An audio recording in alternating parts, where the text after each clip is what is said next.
Do you know that your brain has a private cleaning service that only works while you are in the deepest stages of sleep?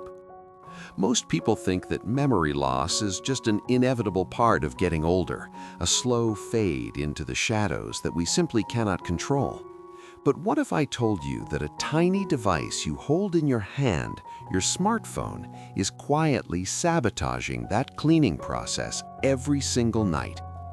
If you are over 60, your brain is a masterpiece of accumulated wisdom and life experience, but it is also far more sensitive to the light and the signals you feed it before bed than it was in your youth.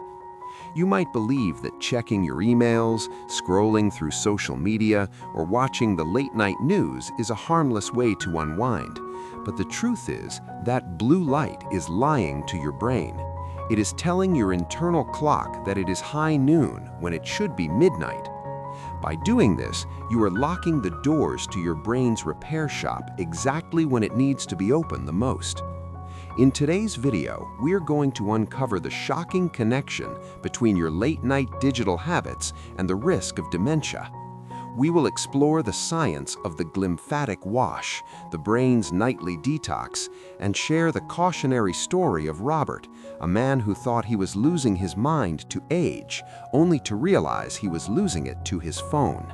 Stay with me until the very end, because the simple 60-minute no-screen rule we discuss could be the single most important thing you do to protect your independence and stay sharp into your 90s.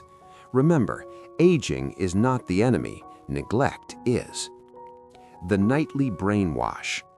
To understand why your phone is a thief, we first have to understand what happens inside your head when you close your eyes. For decades, we thought the brain just rested during sleep, but modern science has discovered something far more active. There is a system called the glymphatic system, and it is your brain's waste management department.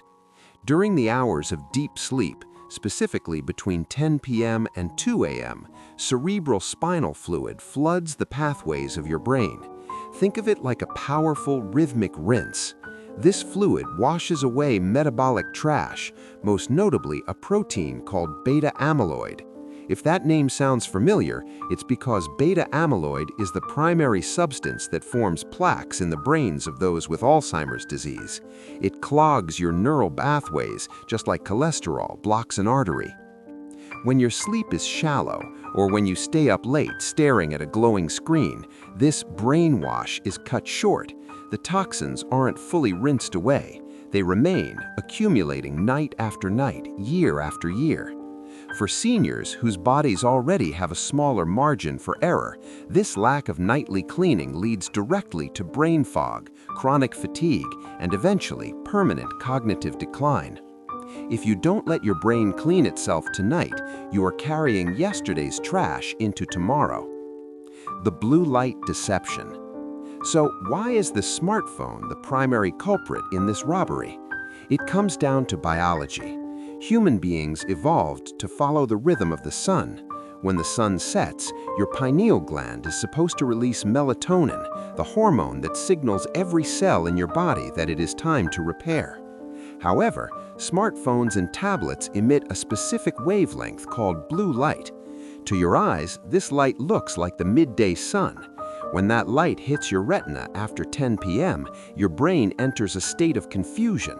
It halts melatonin production and instead spikes cortisol, the stress hormone. You're essentially putting your brain in fight or flight mode at the very moment it should be in rest and renew mode.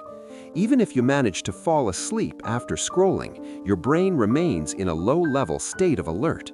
You never reach that deep, detoxifying stage of sleep, leaving you groggy and forgetful the next morning. The story of Robert. Let me tell you about a man I knew named Robert. Robert was 70 years old, a retired accountant who prided himself on staying informed and connected. He loved his tablet. Every night, he would sit in his recliner until 1 a.m., watching political debates, checking the stock market, and responding to emails. Over time, Robert began to notice a frightening change. He'd misplace his car keys 5 times a day. He'd walk into a room and completely forget why he was there. He started losing his train of thought in the middle of conversations with his grandchildren. Robert was terrified. He was convinced he was in the early stages of Alzheimer's. He began to withdraw from his friends, feeling embarrassed by his fading mind. When he finally saw a specialist, the tests showed something surprising. His brain wasn't diseased, it was exhausted. His cortisol levels were elevated even in the early morning, meaning his stress response never shut off during the night. His doctor gave him a prescription that had nothing to do with pills. Turn off every screen by 10 p.m., dim your house lights, and spend 10 minutes in the morning sun. Within just 3 weeks, the fog that Robert had lived in for years began to lift. His memory returned, his mood improved, and his heart stopped racing in the morning. Robert realized that his night owl identity was actually a cage he had built for his own brain. If you're still with me and you're beginning to see how these small habits shape your future, please comment with the number 3 below. The high cost of digital isolation. There's another layer to this trap. Many seniors use their phones late at night because they feel lonely. They hope a message or a news update will fill the silence of a quiet home. But digital connection is often a hollow substitute for real human interaction. Loneliness is a form of chronic stress that poisons the body slowly. Scientists have found that prolonged isolation can have the same physical toll as smoking 15 cigarettes a day. When you spend your night scrolling instead of resting or engaging in meaningful thought, your brain begins to lose stimulation. The emotional circuits that keep you motivated and curious start to go dormant. This lack of real stimulation leads to apathy and a weakened immune system, making you even more vulnerable to the very decline you fear. The sacred hour, your protocol for clarity. How do we fix this? You must protect the hour before bed as if it were sacred. This isn't just a suggestion, it is brain maintenance. 1. The 10 p.m. hard stop. At 10 p.m., the phone goes into another room, not on the nightstand, but away from you. 2. Environmental dimming. Lower the lights in your home an hour before bed. This signals to your nervous system that the danger of the day has passed. 3. Replace the screen. Instead of a tablet, pick up a physical book. Reading a book requires a different kind of focus that strengthens the highways of your memory without the blue light shock. And 4. The gratitude reset.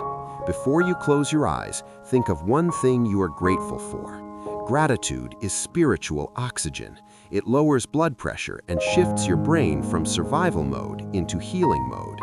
Your lifespan is not just measured by the number of years you have lived, but by the quality of the presence you bring to each day. Every extra hour you stay awake past your natural bedtime, stimulated by a screen, is like borrowing life from tomorrow, and eventually the debt comes due. Protect your sleep, protect your peace. Tomorrow morning, when you wake up, don't reach for your phone first. Reach for the sunlight. Spend 10 minutes outside to reset your internal clock for the next night. Thank you for being part of our Golden Wisdom community. We want to hear from you. Do you find it hard to put your phone away at night? What is one habit you will try tonight to protect your memory? Share your experiences in the comments. Reading your experiences gives us the motivation to keep creating these guides for you. Don't forget to subscribe and turn on the bell. Live with intention, stay sharp, and we will see you in the next video.